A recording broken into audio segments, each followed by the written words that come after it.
Because when you say it out loud, right, we're going to make an animated feature film commercial in a video game engine. So I remember working on Colin McRae Rally for Codemasters back in the day. What a game! What a game! Yes, I was hoping you were going to bring it up. One of my favorite That games was for of all you, time. Luke. That was for you. So I was at the Game Developers Conference in March this year, and Tim Sweeney comes up and he's like Steve Jobs, like everyone's like woo! And then they showed UEFN, and there was three things that stood out for me, and pretty much everyone in that room as well, which was, holy shit, we can bring our own content into Fortnite, like our own environments that doesn't need to look like Fortnite. We can do that. This is a conversation with the awesome and very lovely Haz Dalal, who is a filmmaker, VFX, and virtual production wizard. He now leads the team at his studio, Hazimation, where they develop and produce feature films, TV, and video games using primarily Unreal Engine as their key tool in their pipeline. Now, along with the metaverse as a whole, there is also a huge shift in how content is being made across all these different disciplines and how it's all kind of colliding as well, Unreal Engine being a massive part of all of that.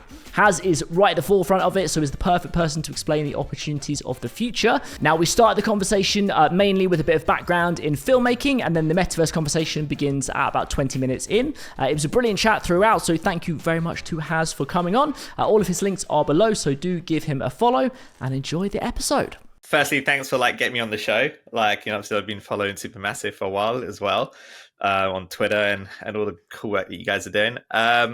Yeah, I mean, I could go into deep dive, but I'll give kind of an overview. I started my career in video games, 98. It's kind of like PlayStation 2 days. Then went into film visual effects as a visual effects artist, working on movies like Hellboy, worked on previews for The Dark Knight. And that's essentially where my film school came from. Then became a VFX supervisor, VFX producer, nominated for a bunch of Visual Effects Society awards, really flexing there. And is that someone's phone ringing? It's someone at the door. Someone at the door. They found me. They found you. Me. Yeah. We are on a live set. Yeah, someone. Yeah. They want their seat back.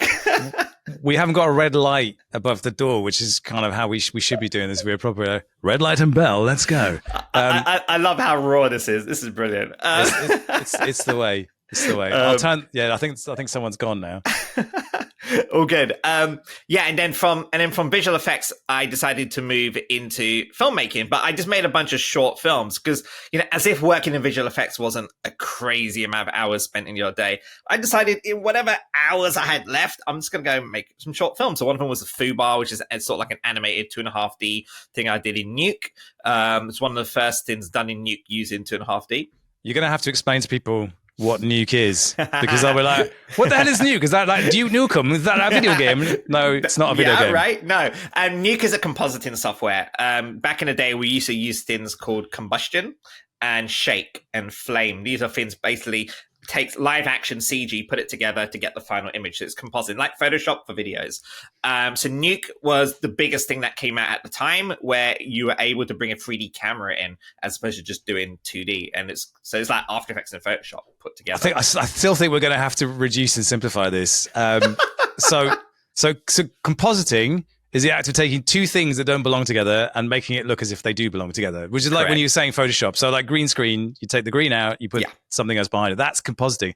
But that is so the simplest version of this. Compositing can be anything. It's basically collage and creating a new thing that wasn't there out of disparate elements. And it's super fun. And removing things as well. Remember, and removing things. Yes. Yeah. A lot of wire removal or changing logos on billboards or these kind of things. It was like the stock in trade, and it's funny because the suite of products that the Foundry made, they're all named after types of fire. I don't know why. It was like smoke and flame and tinderbox. I don't know, but smoke and flame were Autodesk, right? So that's Autodesk. That was like the expensive. That was like the big boy commercials compositing. If you were a flame up, you get paid a shit ton of monmoney, and you work with some of the biggest clients and agencies in Soho.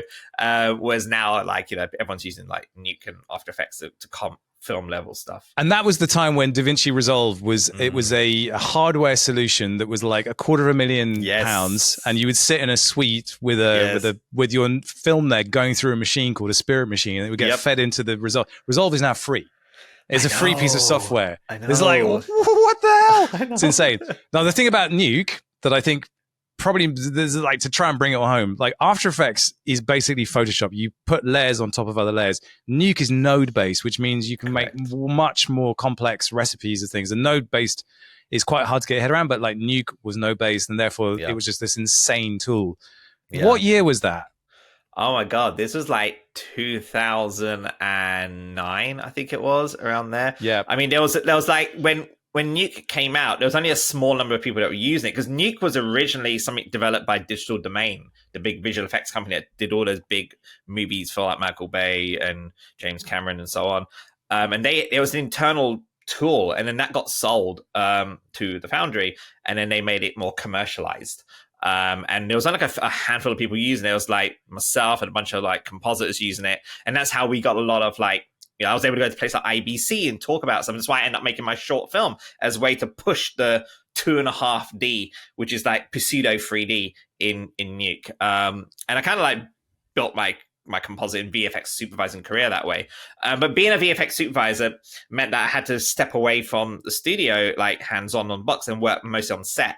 So I got to work with some amazing directors, some like not so amazing directors, but you learn from them. But the good thing about being a VFX supervisor was it was essentially my film school, because you really learned how to work with a crew. You really had to understand set etiquette, and you quickly realize that VFX is the most important in the show, but also on the set, it isn't the most important. They're like, look, just do your chrome ball and your tracking and get out of the way, because we've got the rest of the day to do. So you're very closely working with the first AD, you're working with the director, working with the cinematographer and the production designers to try to usually solve this one thing, which is we have this huge ambition, we have this amount of money, a short amount of money, and we have this compressed schedule. How do we make that happen? And that's essentially the job of VFX supervisor, is to figure that out with the filmmaker.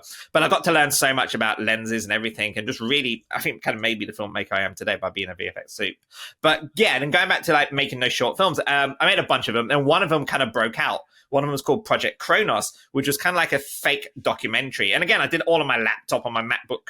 I think it's like one of the early MacBook Pros, Adobe After Effects, Premiere, and downloaded a shit ton of footage from the NASA website, because it's all public domain, right?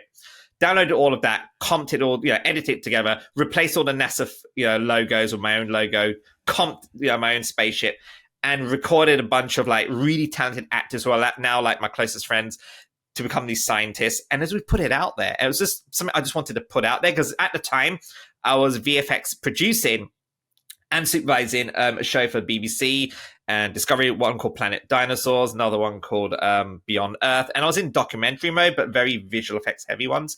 So I just did it. And I had no idea, but it actually blew out. Like, it got a Vimeo staff pick. And back then, a Vimeo staff pick is a big deal. I don't know how much of a big deal it is today, but like, back then it was like massive deal. Every like website was covering it. Like, IO9 was covering it. Just everything was covering it. And all of a sudden I'm getting calls from agents and managers in LA. And I'm like, I thought I had to like submit stuff to festivals to get this like recognition. And all of a sudden I'm like, damn, the internet is powerful, man. Yeah, we have to contextualize this, because we basically what happened was we came out of the 1990s in this rich vein of films. Like the film was successful in the 1990s. We then breached the millennium, and something strange started to happen, which was like reality TV just went nuts because we had these cheap digital cameras. So we had the PD-150, that was the Sony camera of choice, and that meant you could basically shoot anything you wanted, give a camera to a production assistant, and just get stuff shot.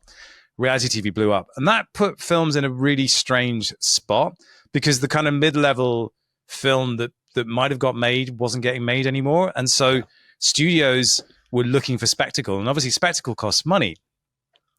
This coincided with the rise of just like this weird internet community. You had Blender, which was open source. Yeah. You had people like Andrew Kramer from Video Copilot, who was putting out tutorials about how to make cheap visual effects in your bedroom. You had Freddie Wong doing YouTube videos where he was doing crazy visual effects. You had Corridor Digital back in the early days when they were just kids. And then you had like probably 4 or 5 breakout visual effects whiz kids who went on to make feature films. And those were Wes Ball, who did The Maze Runner. He did this incredible short film that got him The Maze Runner. You had Rory Robinson, who's an Irish filmmaker, who did this incredible short film with CG. You had Neil Blomkamp, obviously, District 13, and then District 9. District 9, sorry, yes, and then the and then Gareth Edwards with Monsters, who then went on to do Rogue One and then went to director jail for no good reason. So you had this rich vein of like bedroom warriors who were able to turn out incredible results, and the studios just ate it up. So that's exactly where you landed. Yep. And I remember I was just eating this up, going, because I knew After Effects, but I wasn't really in that space. I was like, I can do this. I could totally do this. And I followed everything that these guys are doing. And you were right, everything was getting shared on Vimeo. It was just blowing up. But Project Kronos, I remember it so well. You made it look sick. It still looks sick. I went back and watched it. It's like, it still looks fucking sick. It's so good. I'm like, I don't think anyone understands how hard it was to do that. It's hard. It was hard. Yeah. But also it was a learning curve for me because, like, you know, I made that short with the intention of, like, you know, it then became a proof of concept, which later eventually became the feature, The Beyond, which ended up going to Netflix and stuff. But like at the time, you know, it was my calling card. I ended up getting signed to a really cool manager called Scott Glassgold, who ended up repping a bunch of people. And by the way, I've met Rory Robinson in LA, like, because we were in the same circles, the whole video stuff pick. So, and there's a bunch of there's a guy called Stefan Solotsky who did True Skin. You know, the one about the AR components in the future, cyberpunkish kind of. And there's a bunch of, like, you know, Arn Newgen, who did the Akira short. You know, these are all people in the same, like, group as me. Like, after the bunch that you mentioned, we kind of got inspired by Gareth Edwards and Rory Robinson, all those amazing directors. And so we were like the next wave. And it was so obvious that, you know, we were doing these visual spectacle looking films with very high concept science fiction stories, but done on a very tiny budget, and really kind of broke out the Hollywood system. And so, of course, agents and managers are like, we got to rep you. How do we like commercialize this? And it's great for us because we're like, you know, this is our foot in the industry. We didn't have to do the whole festival route. But then, you know, very quickly you start to realize that you have to turn these shorts into products. And this is where, you know, you start getting signed to a studio. So with Project Kronos, there was a bidding war. I didn't even know what a bidding war was, like, until I read an article in Variety, which I screenshot a million times. I couldn't believe it's in Variety. And they were saying, a company called Bender Spink and Armory Films, which is the finance company, ended up optioning it. And for those listening, optioning's like, it's like optioning a book. They pay you a little bit of money to take the rights for like 12 to 18 months, and it's exclusive to them, which means that whatever they develop within the 18 months, if it becomes a movie, then it happens. If it doesn't, then the rights revert back to you. So it was great. I got to, like, write the script, and I was like, not really a writer. I'm just a director that writes out of necessity. Also, as nothing gets made. But I remember my manager at the time was like, read this book. It's called Save the Cat. Everything you need to know. Everything you need to know. And I'm reading this thinking, it's so true. Like, it's all the tropes are in there. Your incitant incident, your free act structure, and all the notes you get back from the executives kind of reflects that. You're like, oh, that kind of makes sense. Yes, we could do a whole episode on Save the Cat and how it's destroyed screenwriting. But, you know, let's not go there. But simplified it. But what was interesting, we spent like 2 years trying to get the project off the ground, and I learned so much. You know, I got to work with amazing executives. I ended up getting writing gigs to, like, spec writing for Paramount, for Fox, and it was looking great on my CV. But 2 years go by, and I wake up one morning, getting ready to go to work. I was working at a visual effects company called Lexhag, working on a show called Poldark, this kind of period drama thing. I was a VFX producer on that. And why am I not behind the lens making a movie? Why am I still in visual effects? I'm going to my manager, I'm speaking to my agents, and they're like, well, you know, things take time. You're still green. You're still first-time director. I'm like, how long does this take? Just need to know. Because, well, it depends. You know, it could pop. It may not pop. But, you know, so I'm like, you know, screw this. So I had some money saved up, like, to buy a house, right? So you know where this is going. And I'm like, going to my partner, should I really buy a house, make a movie? Like, I don't know how long this is going to go. I know how to make this movie. You know, so my partner said, look, go make the movie. Just don't F it up, but go make the movie. And I go back to the studio. But what does that mean? Don't F it up, though. What did you set parameters on success? Like, did it need to go to a festival? Did it need to make money? I mean, sorry. Return of investment. The return of investment. I mean, that's from my partner's point of view, goes like, this is, well, it's your own cash, right? And it probably the best decision I made in my career was to invest your own money. Because look, you don't waste anything. Like, if I'm shooting something, that's not going on the cutting floor. That's going in the movie because that shit costs money. Okay. It costs my money, right?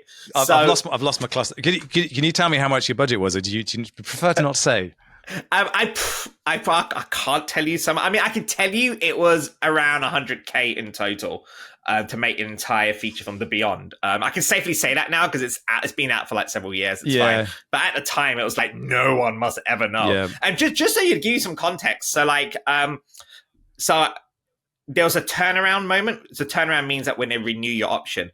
And they were like writing another check for me. Here's another check for a renew the option. I'm like, guys, what are we doing this? We're just going to keep development. It's like development hell, right? So I'm like, look, I've had a great time working on this script. And the script was like $35 million or plus. It was like ridiculous. It was so big. It was like Interstellar meets Gravity. It was insane. I had so much fun working on it. I learned so much how to write with a studio and how to deal with executives and notes. So it's like the best education you can get. But I need to make a movie. I'm still a first-time director. I need to move ahead. So I said, look, I'm going to not renew it. I'm going to take back the option. Obviously, I can't make the movie that you paid me to write, but I'm not going to do that. I'm going to take the short, which is 15 minutes. I'm going to make the 92-minute version of that short because I know how to make it. For me, it's going to work. And they're like, fantastic. And they gave me all this great advice. And the biggest advice they gave was, don't try to make a visual spectacle movie for low budget. It'll always look like a B movie because there's a reason why Marvel's Star Wars look like that. Look at what Neil Blomkamp did with District 9, even though District 9 is a little bit more expensive to what I've done. But he focused on character, he focused on social commentary. Look at what, like Monsters that Gareth Edwards did, right? He was very guerrilla about it. It was shot in a very guerrilla way, but it had a great story and great characters, yet had those level of spectacle, but not overblown visual effects, so like full CG shots. So I went off and did that, and long story short, I ended up making the movie through 2016, 2017, and it came out in 2018 in January, and it got picked up by a distribution company called Gravitas Ventures, and it was number 2 in iTunes charts next to Blade Runner 2049 and Wonder Woman. And to me, that's a moment for me because Blade Runner is one of my all-time favorite movies, like ever. So I'm like, oh, this is amazing. And this is a film with no cast, okay? There's no cast. It's fake documentary, and it's done in a very Blumhouse-esque style way. And then you get a sales report. So when you sell a movie to a distributor, every quarter you get what you call a sales report. The sales report tells you how many places it's sold to, how much money it's made, how much percentage goes back to the distributor, how much you take, right? So typical revenue share model. And we were 300% in profit. So not only did I cover the cost of my movie, thank God, we were in profit. And then in September, bear in mind the movie came out in January 2018. In September, Netflix calls up the distributor and goes, we're seeing this movie everywhere. And by the way, I'm a bit of a press whore. I love promoting. I love writing articles. I'm in every magazine. And Netflix go, why isn't this movie on Netflix? Like, what the hell? So they write out a check. And the way Netflix works is they don't give you royalties. They just do a one-off fee. It's like a buyout fee but in our case, it was for 12 months, which means that after 12 months, like we still go and sell it elsewhere. So from a business point of view, it's fantastic. So with the money we made from that, first thing we did was we had a bunch of people that worked on the film, but they were on deferred or low payment. I didn't want people to work for free because I was very specific about it. Being an artist. I've worked for free. I just didn't feel right. So they were working on sort of like reduced fees or equity rate, as we call them. Some of the visual effects companies helped me out on some like rendering and stuff, which amazing they did. So I just went back to them and said, hey, listen, this is how much it should have cost. Can someone like send me an invoice? I want to pay for this. They're like, wait, what? I'm like, yeah, I've got some money for you. Got some money for you. Got some money for you. They're like, this doesn't happen. No, happen. It doesn't happen. I thought this should. It doesn't happen. It should though. It doesn't. I know, because I've worked on tons of music videos that deferred and never got any money back. And I just assumed that's the way it was. But I just assume when it's a contract, like when you've made something, I can't go tell people I've made a commercial hit when I got a bunch of people that were on deferred or minimal fees. So I went and just gave money back to everyone. And obviously that it feels good, but it also feels right to, that's how it should be done. If you can, you should, right? So that felt good. And at the same time, I got my next movie greenlit. This was called Origin Unknown with the amazing Katie Sackhoff. And this was a movie that was supposed to be my first movie. Do you remember I told you when Project Kronos came out? It got a lot of traction. Well, of course, when you go to Hollywood and you go to these meetings, they always ask the famous question, what else have you got? What's And I'm next? like, well, I've got this movie, right? And I've got this movie, and I've got this movie that's set on Mars. And back then, if you mention a movie about Mars, they're like, oh, please don't. Red Planet didn't do too well. Last Days on Mars didn't do too well. No. Don't tell us. And then Ridley Scott goes and makes The Martian, which is a massive hit. And all of a sudden, like, everyone's like, hey, you know that script we turned down like a year ago? The one about Mars specifically. You still have that? And that got Mars greenlit is right away. so hot right now. Yes, totally. It's a fickle business you've decided to work in. I know. It's a trend. It's all a trend. It's pretty funny because I made a feature in 2014-15, similar kind of budget to you. We went down the route of put a bunch of kids in a room and chop them up kind of thing, but we did a psychological horror film, and like literally within the 12 months of us producing it, like the bottom dropped out of the horror market. It just died. Really? And it was one of the most depressing kind of experiences in my life, going to the Cannes Film Market and walking around the floor there. And if you've not been to Cannes Film Festival, it's amazing, and you used to have the top tier films all in competition. But then there's the market, and you have about 5,000 films from all around the world, all vying for distribution and buyers and everything else. And it's just, you suddenly are aware of just how much product there is out there and how difficult it is for you to even just like be seen or be noticed, because the landscape of things has just very much changed. It's a sort of sobering experience. Well, I think what I'm hearing from you here is that there was a sense of looking to take back control of your own destiny by not renewing the option, moving on. And I think this is what happens to a lot of young filmmakers, that they see this moment in time where you get heat. Agents talk about heat. And I'm sure you've had this as well, Lou. You get heat. Your agent goes, I've got all these things for you. And you're like, I am amazing. I'm going to be Dermot O'Leary. I am. Or whoever. That was my goal. Insert name was your for goal, president. Exactly right. Yeah. And then it doesn't happen. And you're like, what did I do wrong? And it's not that you did anything wrong. It's that agents fundamentally grin fuck you. They just tell you what you want to hear. And that's basically how it works. Sorry. Did you just say grin fuck you? I mean, Yes. that is like, wow. I've never heard that one before. I'm going to use that one. It's so good, right? It's so good. That's what they do. And then you know that they're on the phone to someone else going, no, not this guy. No. The first time you hear that, you thoroughly believe it as well. Yeah. I was like, yeah, absolutely. It's brutal. I've not said anything on this podcast for about 15 minutes, mainly because I was thoroughly enjoying just a schooling on filmmaking there, and very interesting for sure.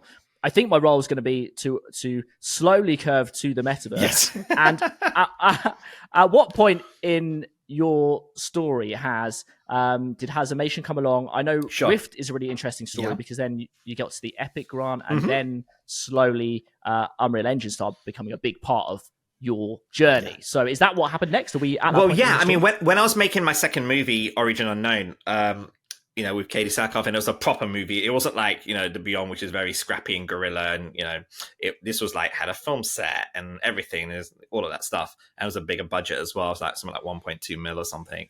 And I remember it was an interesting take because I had a very specific way on how I wanted to get stuff done in a very efficient way, but the producers, who are amazing, by the way, had a very specific way they do things, which is very legacy based and stuff. I'm not really going to take this long to set a camera. Can we just stick a GoPro or something? No, it'll take time. So they brought on a post producer called Paula Crickard, and she's a veteran. She's worked like on Harry Potter. She's worked on Fantastic Beasts. She way back in the early 90s, she was making movies as a producer. And the last movie she just finished called Expendables 4. So she's done all that, and she came on, and she's the complete opposite to me, because I'm like, yeah, we're going to make a movie. She'd be like, let's read the small print. She's that person, right? And after that, we realized both of us had worked as hired director. Well, I'm a hired director and she's a hired producer. And we got to the point where like, do we want to continue making stuff for other producers? Should we really focus on creating our own content? Like, maybe we should do that now. Like, we won't know until we do. And I've always wanted a business partner, but I didn't know what was the best business partner to have. And I realized, oh my God, Paula's perfect because she's the complete opposite to me, but we share the same thing, which is good story, good characters, and commercial products. That's what we want to do. We don't want to make arty films, although they're great, which is not what we want to do. So we decided, let's set up a company. And so we set up a company called HasFilm, which is essentially the vehicle for me to like get all my scripts into development and stuff. And with the money we had made from The Beyond, put that in there. And then the pandemic hit. And we had one project called Luna, which was about to shoot in Gran Canaria. We were casting for that. We're talking to all the CAAs, all of the WMEs, agents and stuff. And all of a sudden, no actors are taking any deals. Like, no financiers want to like part of cash. They don't know what the landscape is. And Hollywood was like, stand still. We're like, shit. But here's the thing. I was already prepping the movie. And when I say prepping, I don't just mean storyboards. I'm talking previs, right? And for those listening, previs is kind of like a moving storyboard, but all done on a computer in 3D to really block out the sequence, see what it looks like before you shoot it. And I was using Unreal Engine for that. Unreal Engine 4.8, I think it was, something like really old. What year is this? Oh man, this is early 2019. Early 2019. Yeah. Yeah, and then like 2020, officially pandemic hit hardcore, right? So I was using like an early version of Unreal, and I was showing these previs to studio executives at the time, trying to get financing, get the deal going, even showing to sales companies, went to AFM and EFM and those crazy markets. Like you said, they are literally a market. And just showing on the iPad, before the pandemic hit, we're like, this is what we're going to make. And they're like, what are we watching? I'm like, previs. They're like, no, we've seen previs. Previs is gray, blocky, very steppy, that looks like either a video game cinematic or a first pass animated film. I'm like, no. They're like, okay. And then I remember going on a plane thinking, has anyone made an actual movie in Unreal? Because like, I can't be the only one thinking this. And I'm asking everyone. Everyone's like, yeah, you could, but no one's doing that because like, that's not the way you make animated films. You don't do it in a game engine. Are you mad? It's going to look like a game. So I started doing a bunch of test shorts. I did one called Battle Suit for a comic book company, which was a proof of concept. And I got asked by a company in LA called Pathfinder to do a proof of concept for Mutant Year Zero, which is the film we end up making now, going into production. But like, back then it was just a sizzle trailer and all done in Unreal. And we're getting a lot of coverage from Epic Spotlight and the press. And then I'm like, you know what? We don't know when this pandemic's going to be over. Why don't we just make a 93-minute animated feature film in Unreal Engine? And this is like Unreal Engine 422 or 420 now, because we kind of upgraded. They upgrade very fast, by the way. And this is the moment where Haz from 2023 would like to go back to Haz from 2019 and explain to them all the reasons why nobody had done it before, because they will be numerous and painful. And you're like, yes, I am a pioneer and I have the scars. Am I right? Am I sort of in the ballpark? You're sort of in the ballpark, and I think when I'm thinking about it now, I can see the reason why a lot of people were like, really? You're going to make... Because when you say it out loud, right? We're going to make an animated feature film commercial in a video game engine. People just think, oh, Machinima or Red versus Blue Halo, right? They're not thinking of the stuff that you can see today, which is gorgeous. Even an episode in Love, Death and Robots on one of the seasons had an episode done in Unreal. But back then, people didn't think that, right? So that was the challenge I found. So what we ended up doing was we ended up just going in our treasure trove. As with most production companies, you can appreciate, you have a bunch of projects in development. You write a one-page treatment, one day you go and make that. You do a pitch deck, you shelve it. So when you do go in a meeting with a sales company, there's other project you can show, right? And there was this one project called Brother, which is an outline of an idea I had where, this big brother tries to break out his little brother out of a medical facility because his little brother has special powers. Think Akira meets The Raid. And it was that kind of vibe, but it was unshootable. And we wrote like a 50-page treatment I wrote, and my producing partner Paula was like, that's unshootable, right? Like maybe if you make it to like James Cameron level, you could potentially shoot that. So we shelved it. So when it came to making an animated film, we're like, why don't we take the most unshootable thing and make that into animation? Because if you look at Spider-Verse, that can only exist in an animation medium because it just respects that medium so well. So we wanted to find a project, and we did that. And what we did was we just did the first 10 minutes. We just went ahead, me and Andrea Detechi, my head of CG, we just went ahead. This was like October 2020. We built some assets really rough and just put it in a game engine. And I was doing a presentation online, and Epic saw it. And Epic were like, so you're making a feature film in Unreal? Do you want some help? How long did that take? To do the 10 minutes? Yeah. I would say... we were just mocking assets up in iClone, like characters and stuff, and then just getting like kit bash assets together just to get something going. I think that took like 2 to 3 months in general, just like get something going, lit properly, rendered out and everything. That's still really fast. If you went to like a traditional animation pipeline and said, yeah, we're going to be 3 months to do that. It'd be pretty crazy. The thing that I think woke everybody up was the moment that they saw, I think it was 2019, a guy walks up to a motorbike and there's an LED wall behind him. And it's like, oh yeah, that was the GDC presentation. Yeah, a SIGGRAPH, and you suddenly heard about this thing called virtual production. Yes, and like virtual production, LED walls, and like what's on the LED walls? Oh yeah, it's coming from Unreal Engine. Then you see people with tablets sliding things around. You're like, Unreal Engine? Are you what? It's a game engine, huh? And you had this, yeah, and you had this weird 3D community snobbery. I think that's probably what it was, which is like, but are you telling me that it's real time? But I spent all this money on Octane Renderer, and we render in the cloud because then we can get absolutely 100% accurate simulations of light passing through glass. It's not that. It's not that. How can it possibly be that? We're like, well, yeah, but I mean, as an independent filmmaker, you're always confronted by cheap, fast, good. You can't have all three. You've got to pick two. And weirdly, somewhere in all of this is the ability to have all three because of a game engine. And I just think that's the thing that no one had really wired themselves up to appreciate, that it can be that. But I mean, it does have its pros and cons though, working in a game engine, of course. Like, working in a game engine is like making a game where there is a bunch of variables. And also you got to remember, Unreal Engine isn't a fully fledged product. It is constantly, it's like a game that's constantly getting patched, right? It's like a work in progress. It keeps getting better and better and better. It's the best way. When you install Unreal Engine, it says install at your own risk, right? And so people are using it to make games, of course, but to do an animated feature film. There's a whole load of things you have to think about. Like, for example, wait, do we have to pay royalties when we release our movie? Because you do have to pay a percentage royalties if you make $1 million on your game at Epic, right? For using the Epic Unreal Engine on Game Store or something. But what about movies? And there wasn't anything like that for movies. So you need to get a release form from Epic to say that. There's a lot of stuff, as we all know, producing independent films, that you still need to have those things. And also, what are we rendering in? Are we rendering EXTARS 10-bit? Will that work with the color pipeline, which is ACES, in order to conform to proper deliverables for like Apple, Netflix, and so on? We need a little klaxon. Nerd alert. I mean, you've gone so deep there. You've gone so oh my deep. God, sorry. Aces. Oh my God. Yes. I can't believe you were throwing that. And like, for anyone listening, it's just like properly faithful, color accurate representation in the biggest color space you can get. That's kind of what Correct. Aces is. Yeah, basically, it's like Dolby for color. You're like my walking dictionary, dude. Yeah, I'm just gonna get you to define everything. But I'm here for you, fam. I got you.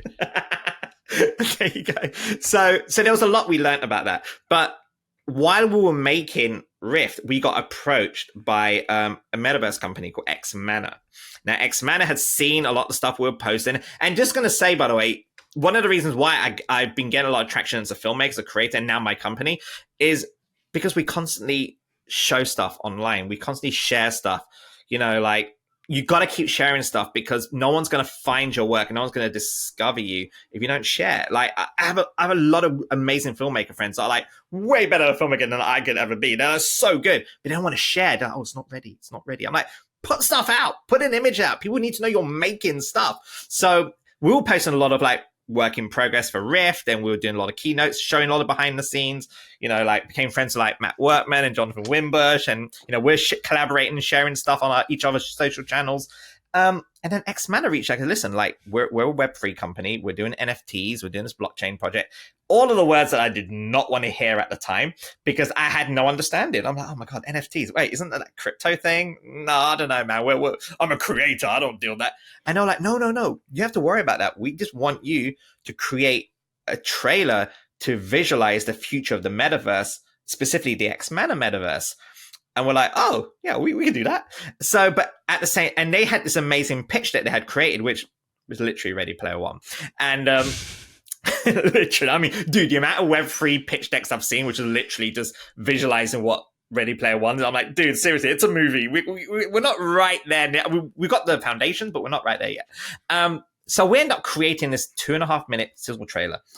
Released it. It's online. Did really well in all the Web3 community, and we got back some feedback from the guys at XManner, specifically Steve Stein, who's this amazing CEO there. He goes, "We want to do 5 more of these videos." I'm like, "Oh, I mean, that's great business, but why?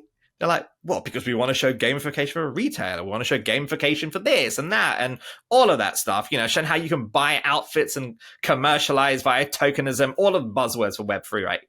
I'm like, okay, yeah, I get that. But let me get this right. Web3 is immersive and interaction it's an immersive internet, right? It's the next level of the internet experience. Web2 is video and imagery, and Web1 is text, from my understanding. Well, no, not really.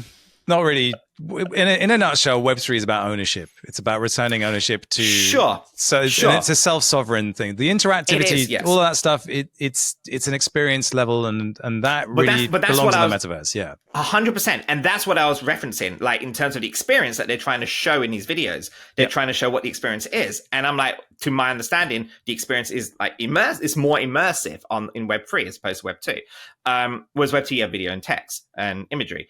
So I was like, look, instead of using Web 2 approach to show the future of Web 3, why don't you just show it in Web 3? They're like, well, how do we do that? I'm like, well, it's funny you should say that. The video that we created for you, that animated trailer, that's all done in Unreal Engine. They're like, what? I'm like, yeah, it's done in the game engine. They're like, no, we thought you did this like, Maya or some Autodesk software and pre-render. I'm like, yeah, it's rendered, but it's created in a game engine. So why don't we just spend a bit of time migrating that project into a game project in Unreal, all in Unreal in the same ecosystem, just a different setup, and plug a controller in and do some blueprints and then walk around what we've built already. And it blew their minds. And they're like, oh my God, we can do that. And all of a sudden we're getting into the Web3 world, because now they're like, you guys have to be the ones to create Xlantis, which is a big open world metaverse that they want to create. That is to do with esports, and they've had a bunch of like soccer teams signed up and so on. You guys have to do that. I'm like, okay, but we don't do engineering, server code. We can create games. We're doing an Xbox game, that we got signed with Microsoft Xbox ID program, but this is a whole different thing. He goes, no, it'll be a collaboration. So we end up coming on board as the lead creative studio on it, and we end up making something like Xlantis. But the way we approached it, we didn't approach it like we're making a Web3 experience. Like we knew the end product is the Web3. For the team, you have to inspire the team. And I just couldn't go to my team and go, we're going to be making a Web3 game, everyone. And I'm like, wait, what? We thought we signed up to make some like console games. So what we said was, we're making an MMO. That's what we're doing. We're making an MMO, which is going to be delivered as a Web3 experience. And they bought into it. It was great. And as a studio, we end up learning so much about the potential of Web3, which I still believe is going to be the most amazing thing if done right, as with everything. But also, like, we got involved like with things like NFTs. And again, generating NFTs, generating variations of NFTs, making sure there's utility attached to those things. We start to learn, start to be a kind of like a controlling shareholder in that project. And here's the thing: we did the first prototype. It was just like a Zoom call. I was playing around, showing them. They're like, "This is amazing! Like, can you send us the link to play?" I'm like, "Well, yeah. What computer have you got? Do you have like an RTX, NVIDIA RTX?" They're like, "No, we just have a phone and an iPad." Because these are tech venture capital like executives, right? They don't have like, or maybe their kid have an RTX machine. So I'm like, oh. Then we looked at pixel streaming. Now, there's no way in the world we would have looked at pixel streaming, which for those listening is basically running Unreal Engine on an instance of a server on the cloud, and you send that link to whoever you want, and they could play that via streaming, just like Microsoft Xbox Game Pass does, right? You can stream the content via your iPad. All of a sudden, I'm just gonna sidebar this bit because pixel streaming is quite complicated to set up, but it's insane. It's like, if we can figure out the piping and the user experience, it's going to be how the metaverse is delivered. 100%. Yeah. 100%. Also for VR, surely as well. 100%. Yeah. Like, that's good enough that it's all good. You look at what's happening with NVIDIA and Omniverse. It's not that far away. It's nuts. It's nuts. Yeah, no, for sure. But I mean, of course, things like the cost of streaming is still pretty high. Like, to get an AWS Amazon server instance, obviously we didn't cover that cost. They did, but you can tell that, when we're looking at the bandwidth spendage, like, wow, we have to figure out a better way of doing this that is a bit more cost efficient. If you expect to have millions of people hit that server, you're going to need to be like League of Legends level, like in terms of managing a server for that sort of game. So, but it was great. And, we end up jumping to this other project by Uppercut, which is an NFT project called Uppercut for a company called Jump Cut. And again, like, we were creating these characters, but then we were creating sort of like tools inside of Unreal to help customize characters in a very automated way that then allows us to spit out variations of those characters. And again, like 2 years ago at the time, I would never imagine we'll be building tools inside of Unreal, because I just thought we're going to create movies in Unreal. Now we're making games in Unreal. We're doing Web3 experiences in Unreal. We're doing NFTs at the time. It just shows you, like, you build a workflow with real time in the center. The possibilities of all the various verticals, all the various end results, products you can create, all comes from that central real time pipeline. You're not hacking different bits of pipeline to make it work. It all comes, you use like Blender, you use whatever tool you want to use to create your assets. But once it comes in Unreal, it's an Unreal ecosystem. And that's what fascinated me. How do you feel about the landscape now then? Because you talked through the traditional sort of filmmaking experience, and then sort of realized, okay, if we're building, making short films in Unreal, then I guess you've got like the assets from the film that it kind of naturally can kind of read over into maybe like a game experience now. So the categories have always existed, but there is sort of like a new media category of that coming together. No? Yes, I mean you're kind of alluding to what transmedia they call it, and basically, when we were making our feature film, Rift, there was a car chase scene I wanted to do, and I thought, oh my god, we're not like freaking Pixar level animation to get all the weight of a car and suspension. So I remember working on Colin McRae Rally for Codemasters back in the day. What a game! Yes, I was hoping you were going to bring it up. One of my favorite that was games for of all you, time. Luke. That was for you. But yeah, I remember working on that, and I did cinematics at Codemasters, and I remember like the suspension, like the Subaru suspension, just the weight of a car when it takes a drift around the corner. All these things have to be thought of, like from an animation point of view to the physics point of view. I'm like, oh my God. So what we did was we ended up plugging the controller in Unreal and just driving a car around and kind of like observing how the physics is and baking some of that stuff in sequencers so that we have some animation to play with. And we realized, hang on, this was so fun. What if we control a character? So we moved the character around. What if we made a game? Because here's the thing: one of the most expensive resources in game development is the assets, right? It's the art, it's the motion capture, it's all the things, like all the ingredients to make that game, and then there's the code. But we've spent 2 years building these assets, doing the motion capture, doing all this stuff.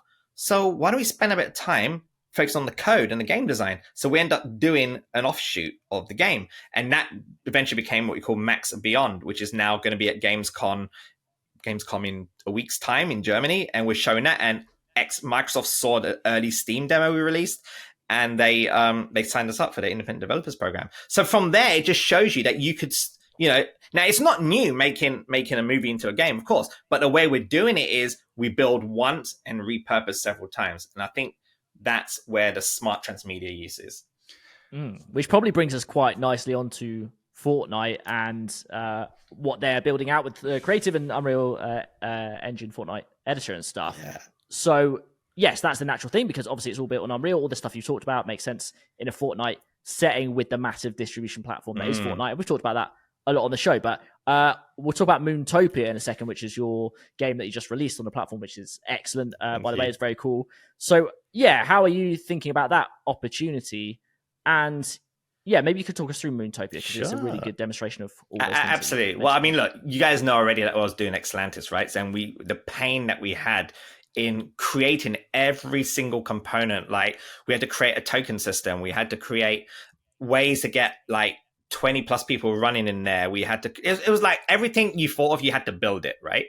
And then you have Fortnite, where it's already, all the mechanics are built there for you. You got to focus on this really good game design and optimization. So I was at the Game Developers Conference in March this year. I was in the Epic event, and Tim Sweeney comes up and he's like Steve Jobs, like everyone's like, woo! And then they showed UEFN. And there was 3 things that stood out for me, and pretty much everyone in that room as well, which was, holy shit, we can bring our own content into Fortnite, like our own environments that doesn't need to look like Fortnite. We can do that. Second, we can monetize our content. like the split's like 80-20, I think, like 80 creator, 20 back to Epic. Like, holy shit. If only it's 40%. So 40%. You need to check your numbers when 40 it, or 60, comes 40. to It's still good. Yeah. It's still good though. Yeah, it's still very, very good. Like compared to all the other places like, you know, like Roblox and so on, like, you know, this is like it's a great way to commercialize your project. But also lastly, 500 million plus user base on Fortnite and growing, pretty sure.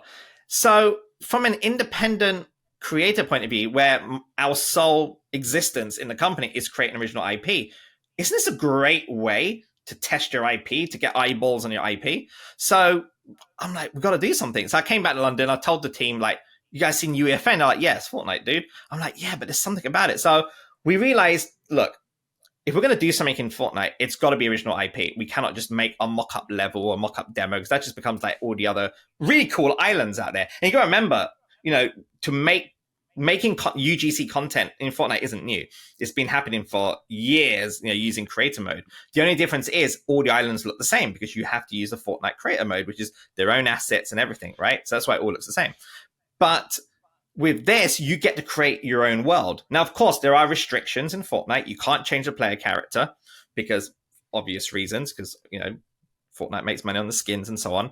And there's a few other limitations, like you can only have 400 megabytes for your entire game. Your entire game cannot go more than 400 megabytes. So you have to be very smart on the sort of game experience you make. So what we did was we're like, okay, we want to create original IP. It takes a long time to create original IP from the ground up, as we could all appreciate on this call. So we remember I mentioned we have a bunch of projects that we develop and we shelve. Well, we had one project called Moontopia, which we were developing as an animated series, all in Unreal, which we did in Unreal Engine 5, a trailer. We showed at Annecy Animation Festival last year as a kind of like a presentation. And it was essentially about a bunch of astronauts, space tourist astronauts, crash land on the moon. They have to make their way to the Moontopia base to get the only ship available to go back to Earth.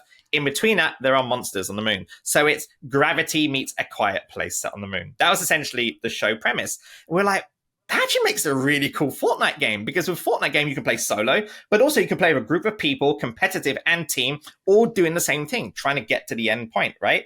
And for survival. So we migrated all of the assets from the Moontopia Unreal Engine 5 animated series project into UEFN. So again, transmedia again, same approach we did with Rift, and we started building it. And all of a sudden, we're like, we're going to make a fully fledged game. This is a great way to make a fully fledged game. Know your limits, obviously, because it's Fortnite. But yeah, it took us like a month to learn UEFN. It does. I mean, for those listening, UEFN, Unreal Editor Fortnite, is basically Unreal Engine 5.1 light.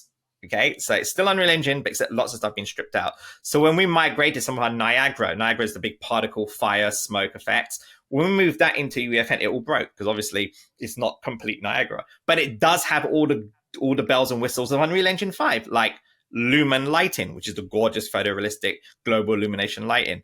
You have things like world partition, that some voodoo magic it does that allows you to create massive worlds and it breaks up into chunks to stream it through.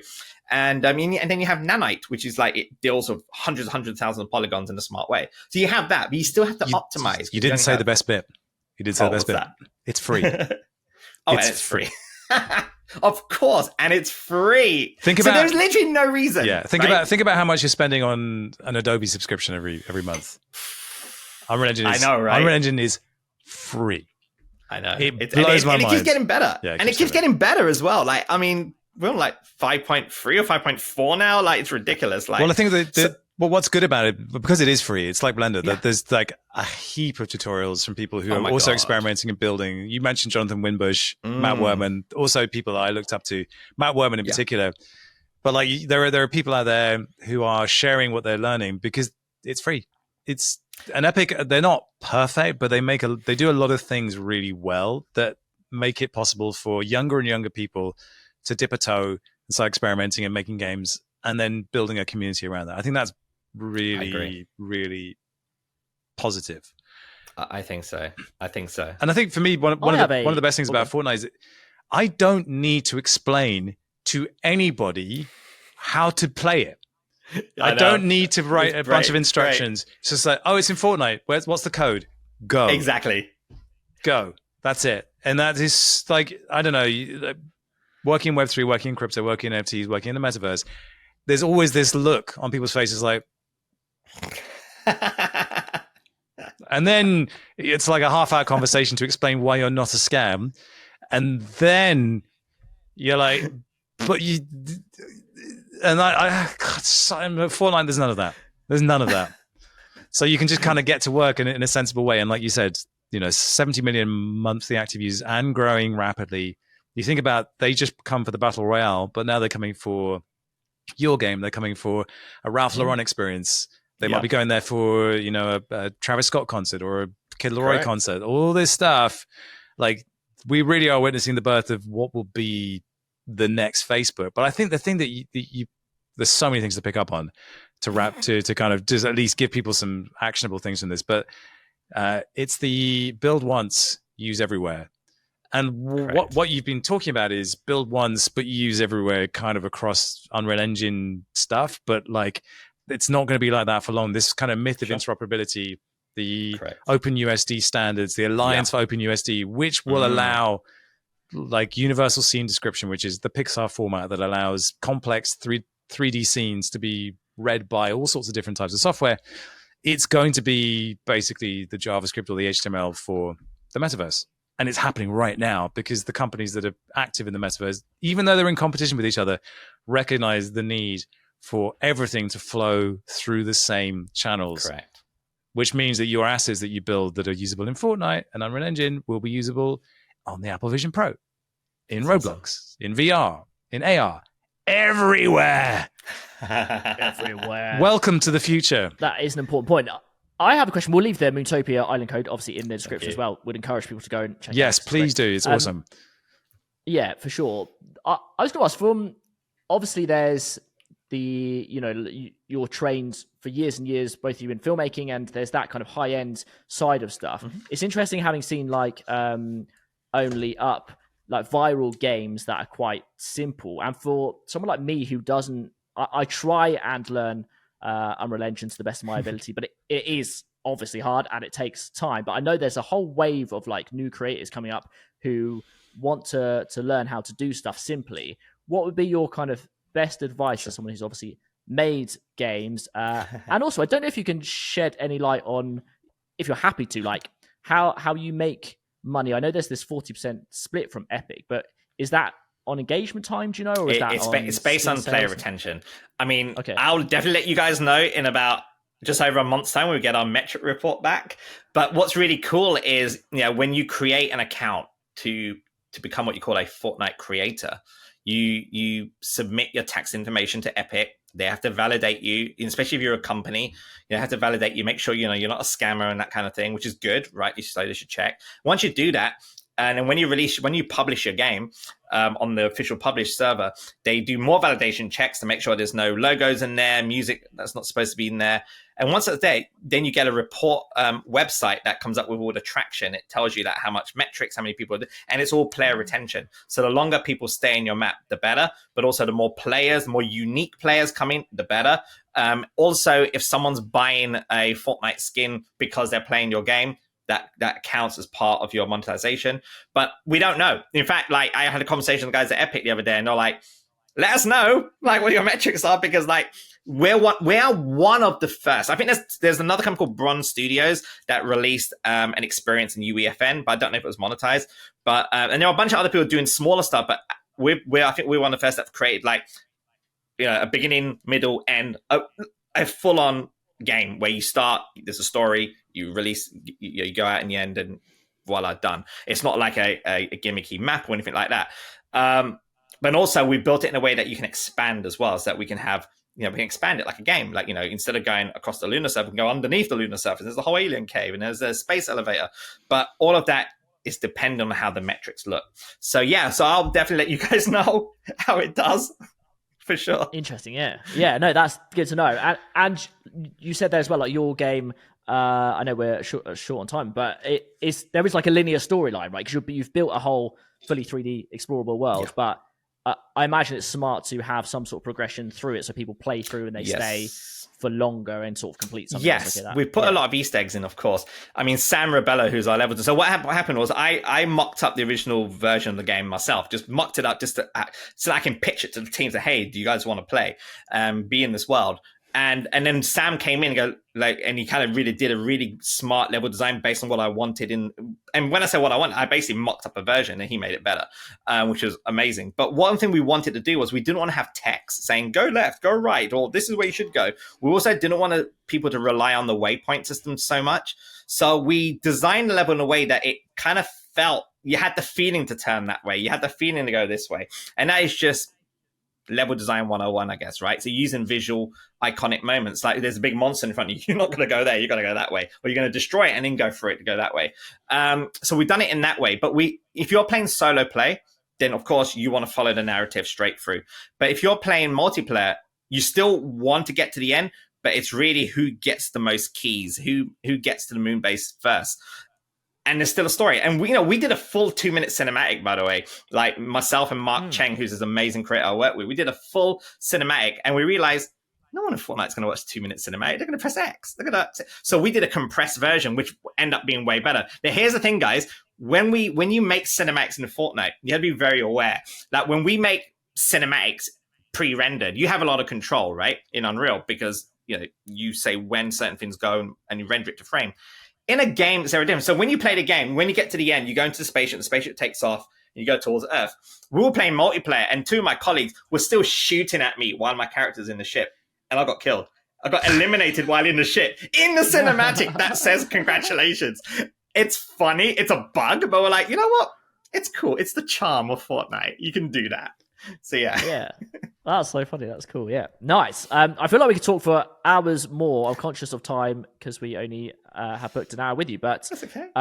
I guess to sort of begin wrapping up is you've painted such a good picture of how everything's developed.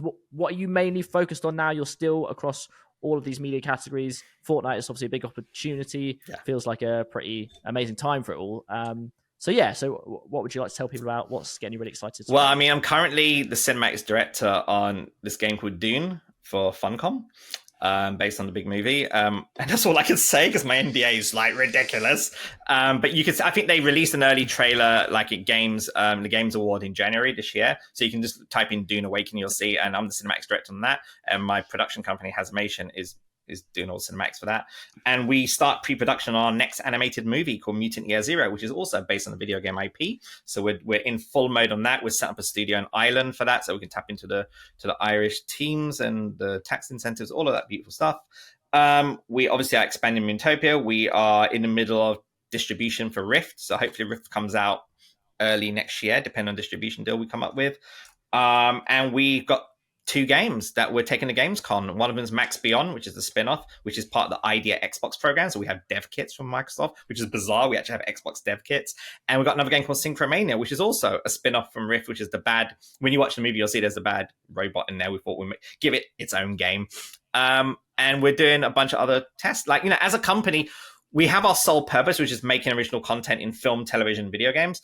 But as we've all explained today, the world of transmedia allows you to have multiple verticals, means that as a company, it's very exciting because like if you get financing from an investor, the investor isn't just putting all its money in one basket. It's like, if we invest in this game, there's a potential movie spin-off, there's a potential comic book spin-off, there's potential all this stuff. So the return of investment is a little bit higher as opposed to one. So that's kind of like, it's a really interesting, and we're not the only ones doing it. There's a bunch of other studios doing that. And I think that's where we are. So like, I think next year, if I speak to you, you guys will say, what are you up to? I'm like, well, we did a VR experience now because the VR market is just perfect and right for this story. That's how it is, man. How big is your team? Our team is 8 and we're ramping up to like 12. Like during Rift, we had like 12 to 15 because we ramp up and down. So we have a core team. There's myself, there's Paula Crickard, my producer, Andrea Tedeschi, who's our head of CG, who's responsible for pipeline and blueprint. Guy's like a genius. We have Sam Rebello, who's in charge of environment and art. We have Ryan and Ernesto, who's our devs. You notice we've kind of skewed more towards devs because we're making more games. And then whenever our projects come in, we start to like ramp up massively and ramp back down. But our core team's always the same. Nice. Very, very cool. I'll let you have the final word, Robin, but thank you, Has, so much. Pleasure. So interesting and so much cool, like actionable stuff in there as well, and lots of good opportunities. Thank you. So thank you very much for coming on. Thank you. Yeah.